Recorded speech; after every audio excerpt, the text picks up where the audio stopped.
Welcome back to Pyre. I'm Jodariel, and let us lead our band of exiles to their freedom and absolution, where we're going to start off with reading, yeah.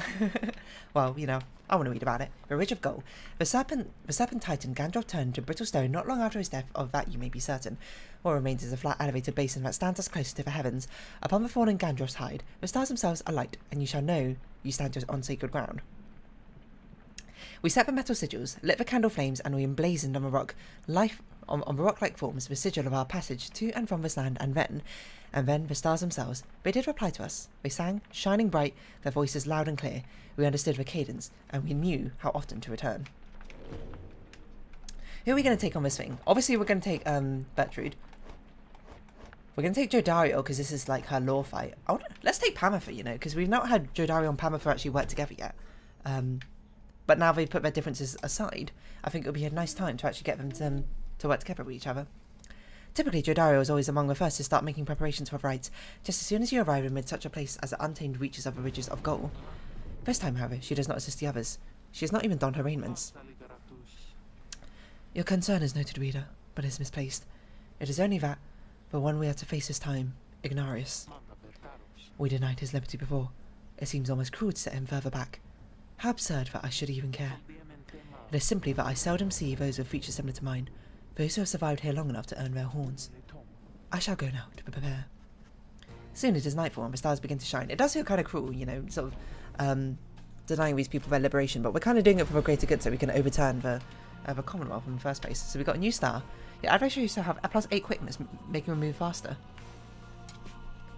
Sure, but that doesn't seem that bad. Quicker to react. We're not going to do that. We're going to do nothing to make the AI smarter, I think. I think these two are fine. Maybe. This might be a bit much, but we've got the thing. We should make it a little bit harder on ourselves, you know. Otherwise, we'll have it a far too easy way every single time. But we do have a thing which heals us once we score a stand down, don't we? I have returned. Hello. Disembodied voice. Ever stronger. Consorting with the bog-crone Bertrude, are we? How very strange that you befriended. Well, what can you say? I'm just a very friendly person, apparently. Your adversaries in this rite shall be the Tempers. The Tempers. So do we just get first dibs up against who we fight against? Because what about the other triumvirates? They're probably doing their own fights right now. What if we didn't fight them? Who would fight them? I don't know. Oh, 130 is actually quite a lot. Maybe this is a bad idea. Hey, what if it isn't Captain Curlion's? Surprised they didn't let you out already. Not that I'm complaining. Was hoping I'd run into you again. See where you've been stuck in here for. About 14 years. Not that I'm counting or anything. You gained some appreciation for the simple stuff, you know. Bit of a cool breeze. Solid metal. Anyway, it's good to see you in one piece is all. Jodariel removes her mask and stares at him. Why are you doing this? We have a right to conduct. Yeah, well, I've conducted a lot of rites, you know. That lot of good it's done for me. Yeah, here you are again. Yeah. Anyway, he throws on his mask. Oh, guess we better get things started. Our kind, we've got a reputation to uphold. Jodariel watches him for several moments and rejoins the group. Very good question. Obviously, these two have some sort of history between them, but we don't know. Oh, okay, hello, Edmild. Hold a moment, reader. The crane Bertrude steps forth, wearing the raiment of her rights. You look good, Bertrude, in those. Now that Bertrude... what's your voice? Now that Bertrude is among our ranks, it would be best if you became familiar with her repertoire. You have no obligation to make use of her abilities, of course. Good Bertrude. Please show the reader something of your aptitude. We expect thou shalt soon be inclined to bring our sorceries to bear. Long have we studied these rites of mine. Let us show thee what we know of them thus far. Press X to pounce. Oh, okay, so she's a bit like a Jodie, where it uses all her stamina. She ate them all. Hold RT to sliver. I don't know, this feels still pretty controlled, to be honest. It's a bit slidey, but it's not that bad. It's probably what I'd say. It's a very goofy animation, though. Probably because the slithering of her tail is so much slower than the way she moves. So blast. But it should be like a fanned out shotgun, right?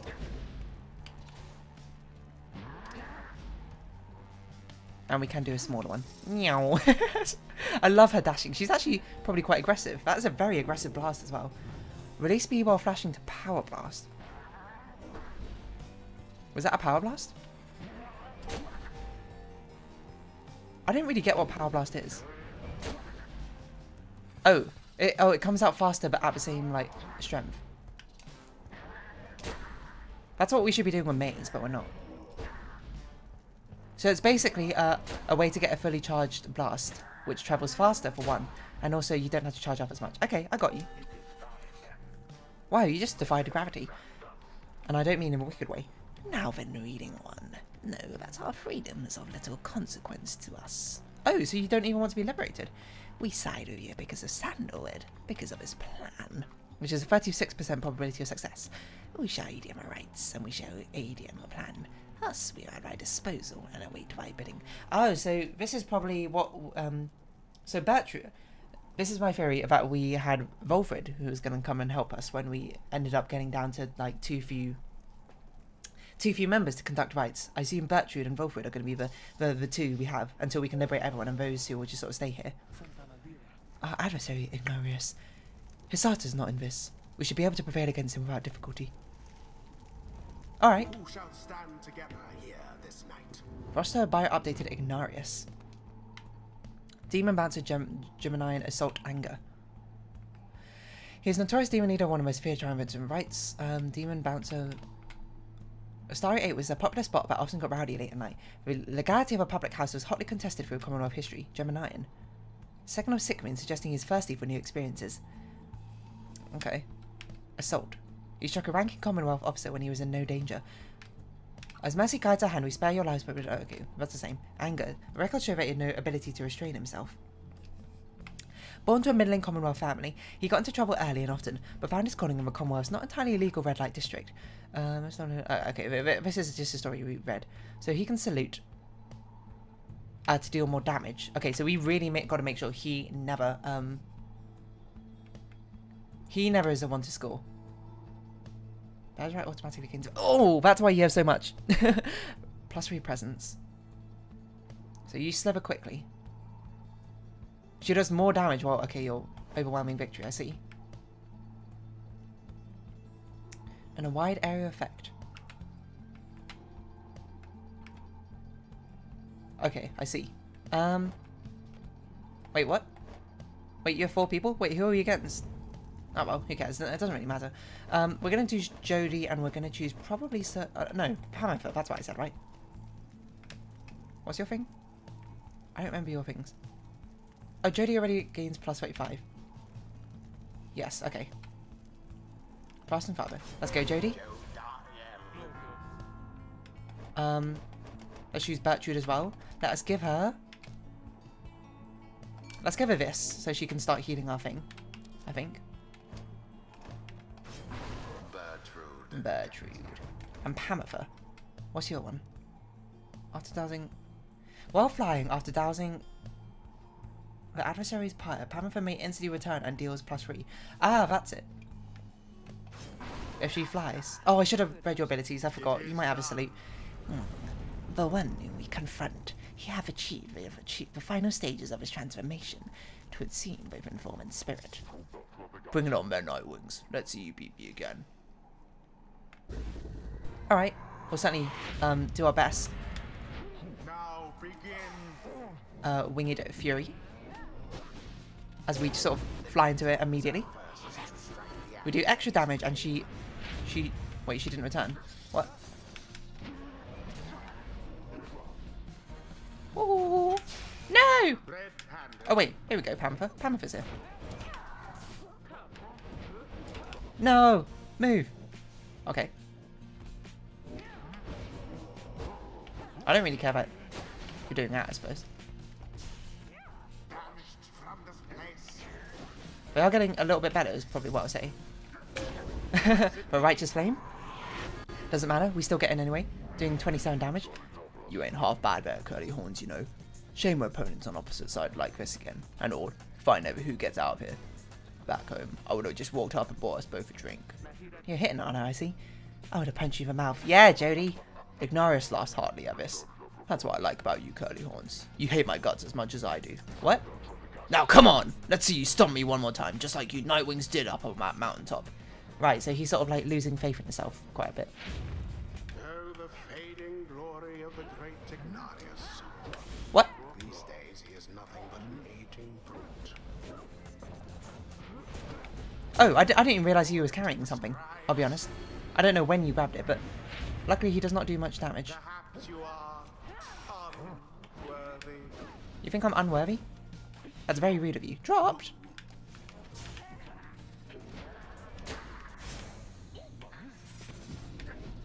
No! What? Oh god, that's not good. Barely a mark against Oh, okay. That's not bad at all. I messed up there. I'll be honest. What? What? What? Well, I dare say. Well, that's not good at all. Let's not lose this. At least not do our... We'll do our best not to lose this, I suppose. So we'll heal our thing up a little bit. So they're still in the lead, but not by a huge amount, which is okay. Now take it. I forget what Winged Fury does, I'm going to be honest. Oh, I missed. That's no good. Do anything, reader. An unimpressive thrust, but true. We got to score more with Bertrude, so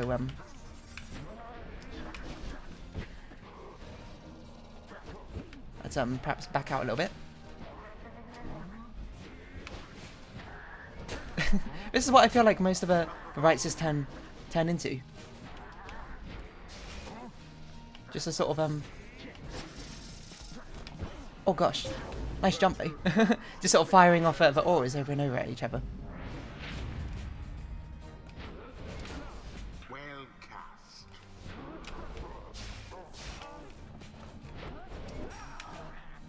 Get Winged Furied, and we'll fly over and stand down again. Okay, we're still doing okay. We're still doing okay. I wonder, shall the Nightwings press their luck? What? I can't move. Banished. Get banished, I suppose. And we'll sort of slide around here. Oh, I've no soul. Perhaps let's get rid of that for a second. As we banish each other. Okay, it's getting a little bit close, but it's fine. It's fine, because we can still heal that up a little bit. Your pyre shall soon be ashes on the ground. Don't say that. That's a bit rude. No, I missed! Did we get it? We got it. She soared right in. Okay, now Bertrude just needs to score, and we're good. This is probably the most intense it's ever been. In Pyre. No! See it coming. Oh, a double hit. I'm not sure if we should really go and be offensive. We certainly want to eliminate you two, though. It seems like the perfect opportunity to jump. Oh, good dodge, good dodge. Oh, fantastic dodge. that was probably the most intense match we've had. So it turns out petting these like the Titans buffs and whatever's off. Have you? Certainly makes it a lot more intense. That's very close. And I think we would have lost. Oh no, we might have survived with just a tiny bit amount if we didn't put that trinket with Bertrude to heal every time that we scored with her. Well, Curly Horns, what can I tell you? Guess you Nightwings still got a spring in your step. You could have prevailed. Why did you hold back? Ha! Ha ha ha ha! You really want to know that, huh? Indulge me. Sure. You're free tomorrow night. Jodariel scoffs at this. She dons her mask. Then she turns and walks away from him without another word. Ignarius simply stands and stares. Damn. Wonder what his deal is. Still don't really get it, but you know, whatever. But look at all this XP that we got. Plus 9%. But the 9% really don't matter much, does it? Thus, does our grasp of ancient sorceries grow ever stronger still? Oh, so the inspiration, once you get a certain amount, you only fill it up at double the rate. You don't fill up the entire thing. That's how I thought it worked. So we'll see her two trees. Path of a Wild Witch. Rites, Masteries, and Hunting Queen's ability to recover against all odds. Dour Disposition Molten Millith's dour disposition belied her unyielding determination to gain mastery in all things. Or Sorceries of the Seven Bogs. Rites, Masteries, enhancing Crone's ability to press her advantage. Those who withstood the Millith's teaching found they long kept prodding at the edges of her understanding. Hex of Defeat. While Bertrude's Pyre has less part of enemy attitude, she deals more damage. Okay, so this is for comebacks. While which would claim from that each of her successful stories 10,000 others failed. This might not be a bad one, because if we start with those Titan things to put our health down, then it's not really that bad a deal. Arcs at a wider area, banishing areas at a larger area. That's Greater Blast. To this day, all the Seven Bogs, there is no sorcerers more fielded and renowned than Millith. Sudden Blast. The charge at time before Bertrude can use that Aura Blast is greatly reduced. That doesn't seem that great. Molten Millith was always said to heed her impulses, and it was why that they compelled her to dive into the downside. While Bertrude's Pyre has less than her adversaries the 10 lesson to a Pyre. That's really good. Southern Flame. We shall find the weakling Emperor, and we shall make him burn if he does not already. So when we're losing, which is basically at the start, they do 10 less damage. That's a huge amount less. After Bertrude pantsers at an adversary, she recovers all her stamina. She would never disclose her age, though some surmise that she's lived for half a millennium or more. Vital plans. Serpent Swiftness. While slivering, Bertrude uses 50 less stamina and moves 30% more quickly. That's really good, though. Millith worked quickly, tirelessly crafting talismans and arcane artifacts for spreading panic in the Empire. Once we're right, after saluting adversaries, Bertrude turns them into fast-moving howlers. Weird. Begone from here, unless I reduce thee to thy primal form, Millith, the Imperial Chief Investigator. Okay, that's really good, but this is really, really good. So I think we're going to go with a comeback one, especially with the way we play the Titan rights. The Titan buffs, as we start off with a lot less right health anyway. Damn. Huh. Someone's sneaking around. Show yourself already! She stands there for a moment, saying nothing when... This was a mistake. She leaves him just as soon as she arrived. Hey, hold up. Curly horns. Wait. Wait. She keeps him waiting there. Ignarius shakes his head. And he keeps waiting, for there is little else for him to do there on the downside. He keeps waiting, but not for very long. Oh, so this is their meeting. You know, when they had a free time the next time. Moment. Not for very long.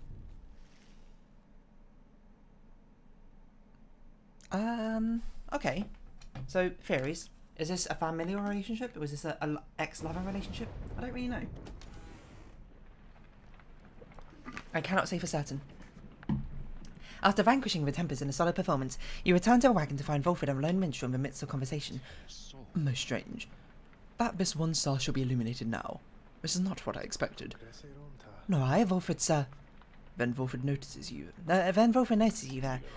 Reader, Tarek and I observed a strange occurrence in the sky, is all.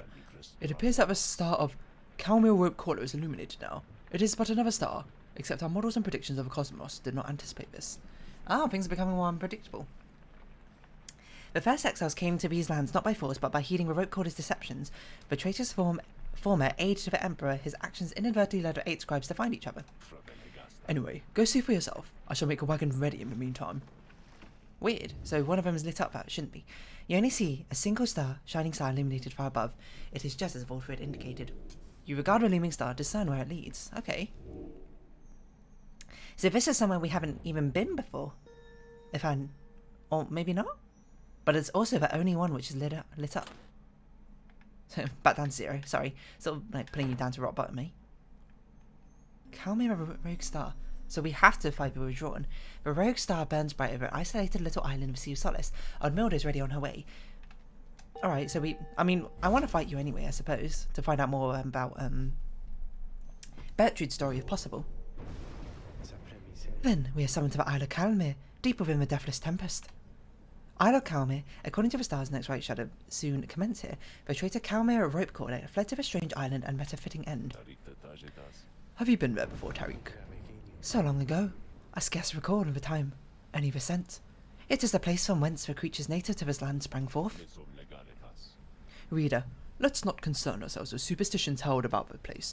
We shall set forth at dawn, and soon see for ourselves what to make of it. Sure. Who do we got to talk to? Oh, so many pages. Hello, Bertrude. He looked pleased as punch. You are unaccustomed to seeing Bertrude smiling, and yet there she is, doing just that.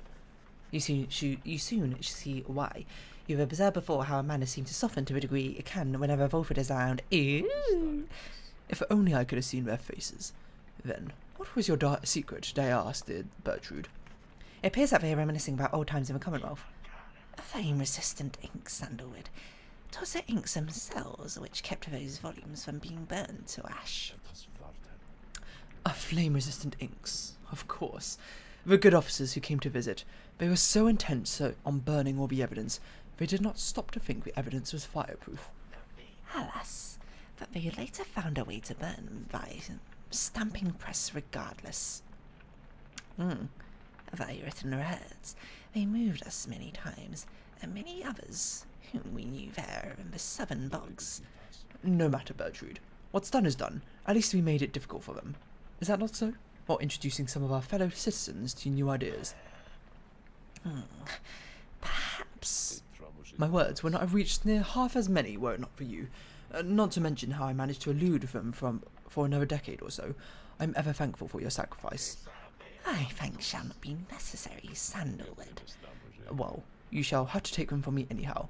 Thank you, Bertrude, for helping to fulfill a modest author's dreams. What good's a stamping press without good inks? No good at all. They exchange a laugh at this, but then, even still, and through this new ordeal, thou hast no love for us. Is that not so? Bertrude. Nay, we understand full well. Thou needst not further explain thyself. An unrequited love. Ah! There are different kinds of love, Bertrude. On that account, thou hast nothing to teach us, Sandalwood. They each remain silent for a time. Our hearts.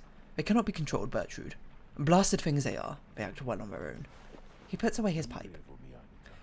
I am blessed to have you in my life, back in the Commonwealth and here, as well. I mean that, although I know that it is not enough. At first, Bertrude does not seem to acknowledge this in any way, but then... Nay, Sandalwood. It is enough. It is enough. She departs without awaiting a response, brushing past you as she goes. Volfred soon turns away, as well, politely bidding you a good evening. The two old friends have evidently managed their way past certain tensions in their long-standing relationship. They rather seem to draw a certain strength from one another. Oh, interesting. What a cute little dynamic between the two. Sandra, again, has nothing to say to us. And the Book of Rites, what mysteries lay unfolded beneath your pages? Sung Grease, and the words of our Under-King or as a sea sojourner. Know ye the sacred Mount Elodial, the highest peak within the lowest land? Then know that there is no mere mountain, but the fractured bonework of a world titan himself, the Archbeast Sung Grease. Sung Grease, maybe? This one's bog-dwelling companion, Milith, is too mild in her account for our ascent. 'Twas not a pleasant mountain hike, but a pitched battle spanning 17 full moons. Finally, the 8 of us, we climbed atop the brow of the Sung Grease. We merged our strength and struck a mortal blow, such that the Archbeast shattered finally to pieces. 'Tis no mere myth that from the Archbeast's eye the shimmer pool emerged, the sole means of freedom from this land. So this is what caused the liberation pool to exist? I don't really know what to call it.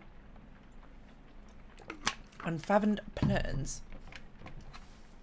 In all of this one's conquest, never has the Under-King confronted such a foe as the sea titan Plurns. That grand and hideous wench presented nigh inestimable peril for whomever sailed or swam the downside sea. Tales of her monstrosity long spread across the world. The Under-King was undeterred. Nay, this one made it his life mission to give her recompense. Emboldened, having failed her cousin Endriga, he drew out her out of hiding, and then sailed the remains of a Dazraban, the doomed ship, with its sharpened prow straight through her heart. Huzzah! The catastrophic detonation which ensued left no surviving witnesses, save one. The Under-King survives to speak of it, and write of it, which he shall do repeatedly. We've got another new page over here in the 9 triumvirates. Against the Tempers. Mer, the Horned One, formed the Tempers upon his own ideals. Ingrained in this triumvirate are basic truths about the dual roles of strength and gentleness. The Horned One, he is a dualistic nature for as long as he and I consider each other a friend. The stories I am told about Mer's young youth describe no one I know. All of us are capable of more. I once was an imp that could not write. Mer once was a man that could not think. The Tempers once were ordinary folk. Now they rise to greatness, always striving, never overreaching. They are not like Mer himself. Rather, they are what Mer wished he could be. Intriguing. I wonder what we'll say for Jodariel. Where she's gone. Debating with me. Debating with Jodariel. I guess we'll get more downberries, why not? Should have visited him more often to get a source of income, I suppose. Soliciting practice partners. What's that I was doing? Out on a short flight. Nearby. Here's a headwind. Out for a walk. Alright, I suppose. Continue on our journey. Who knows where... Well, we know where we're going now, don't we? We've got to take off and fly. And I'll fly. And I'll fly till the next right. Well, we'll fight the sea people. I can't remember what it's called. Bertrude serves up to you as a black raven passes through the skies above her former abode. Our kind, who lurks below, we would scarce believe we saw above now. We told him when Sandalwood came to fetch us that we shall not return for some time. Our most accomplished labourers, with whom we shared our so many moons in exiles, we trust our they shall carry forth a reputation of our services, for we taught them all we know. She seems almost nostalgic as she lists off various services provided at Big Bertrude's. Curses, balms, potions, powders, cleaning reagents, sleep medicines, fungicides, seances. Big Bertrude's earned quite a name for itself for the downside for these and other things. But when we are finished here, provided we do not return from whence we came, we shall return to our establishment and carry on our business there, for there is much demand. Fair enough. You're a very successful businesswoman, Bertrude, and I admire your resilience for that. As we go... We haven't run into anyone yet, which is very interesting. Where is everyone? Belvoir joins you as you soar high above the storm-ravaged waters on approach to the infamous Isle of Calamir.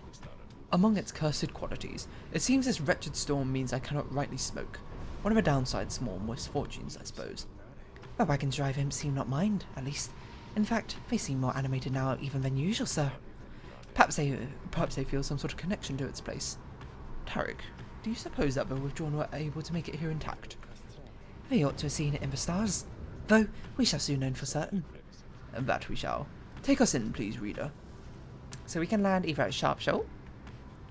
Pyre says we can sway the coming right against the withdrawn in your favour here. I don't think we need to do that. Insists that waters along this path contain riches for those who can find them. Well, we don't really need money either, so I guess we'll sway the rights in our favour. Money's a bit pointless, I think, for us, seeing as we don't really have much to buy, apart from the upgrades. You make landing within the Deathless Tempest, far west of where you first breach through to the shores beyond. You wonder what sort of celestial landmark lies hidden amid these waters, but for now you have some time before left continuing onwards. Instill fear within the withdrawn. I don't know how we can do that. Hello, Jodie. Jodariel seems more reserved ever than usual since a confrontation with Ignarius and the Tempers. Nonetheless, she addresses you. Tell me something, reader. Back when you came from, did you have someone who you considered close? Jodariel is asking about your past personal life. Say there was someone. Have a brief memory of that relationship as something you always bear. You also was a solitary life in Commonwealth. Your friends are in great number here. Say nothing. This is a downside. Your past is not important anymore, nor worth mentioning. I have many people I care about.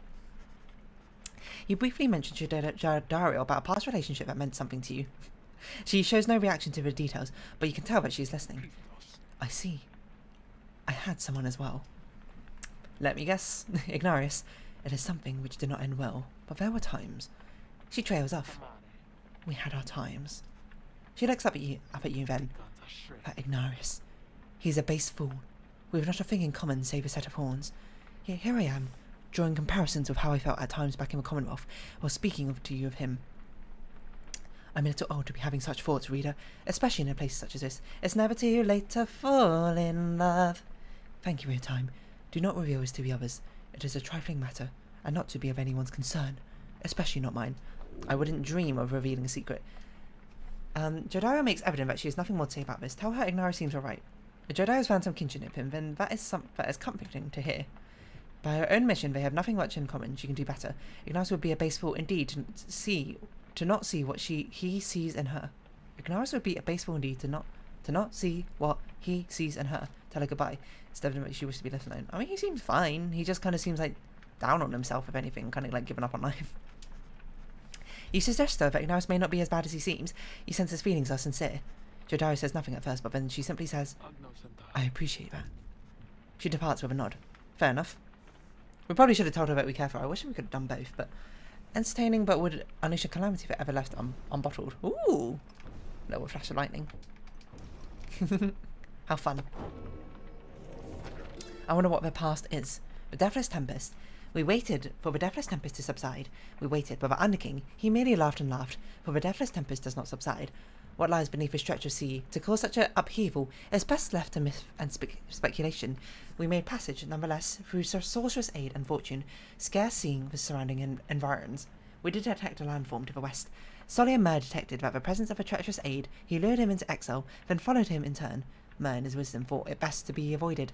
At last we did arrive on the distant lands, but seeing them provided little comfort.